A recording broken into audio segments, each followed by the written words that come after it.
नमस्कार, आप सभी का स्वागत है भारत एक्सप्रेस पे और मैं हूं स्नेहा आपके साथ। शायद ही कोई इंसान ऐसा हो जो आज के समय में ये नहीं चाहता हो कि उसके पास पैसे न हो या फिर बचत राशि न हो। लोग अपने फ्यूचर को लेकर काफी चिंतित रहते हैं, खासतौर पर नौकरी करने वाले लोग जो अपनी सैलरी में से कुछ पैसे जरूर बचाते हैं, जिन्हें वो बैंक में जमा करा देते हैं या फिर सही अन्य जगहों पर इन्वेस्ट करते हैं। ऐसे में इस बात से भी इनकार नहीं किया जा सकता कि नौकरी करने वाले लोगों की सैलरी में से हर महीने एक अमाउंट काट कर उनके पीएफ यानी कि प्रोविडेंट फंड खाते में जमा किया जाता है।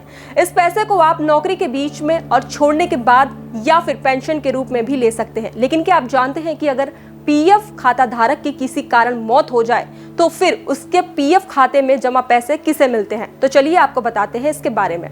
तो सबसे पहले जान लेते हैं कि कितना कटता है पीएफ। बात अगर ये की जाए कि नौकरी करने वाले लोगों का पीएफ कितना कटता है, तो बता दें कि बेसिक सैलरी का 12% कटता है। सरकार की ओर से पीएफ खातों पर अच्छा खासा ब्याज भी दिया जाता है। पीएफ खाते की खास बात यह है कि जरूरत पड़ने पर कोई भी कभी भी अपने अकाउंट से पैसे को निकाल सकता है, फिर चाहे घर में शादी हो या फिर किसी की तबीयत खराब हो जाए।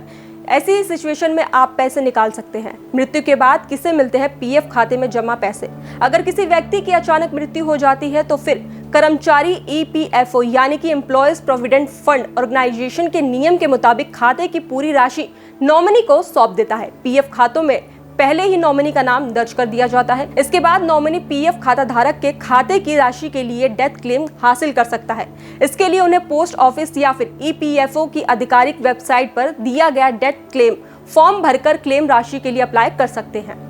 ऐसे कर सकते हैं क्लेम। पीएफ खाता धारक की मौत के बाद उसके नॉमिनी को खाता धारक की पूरी जानकारी के साथ फॉर्म 20 भरकर जमा कराना होता है या फिर फॉर्म उसे कंपनी के द्वारा फॉरवर्ड किया जाता है। खाता धारक जिस कंपनी में आखिरी समय तक काम कर रहा था, सभी दस्तावेजों के साथ फॉर्म भरने के बाद इसे जमा करा दिया जाता है। नॉमिनी को क्लेम की जानकारी प्रोवाइड कराए गए फोन नंबर पर दे दी जाती है, जिसके बाद बैंक खाते में पैसे आ जाते हैं।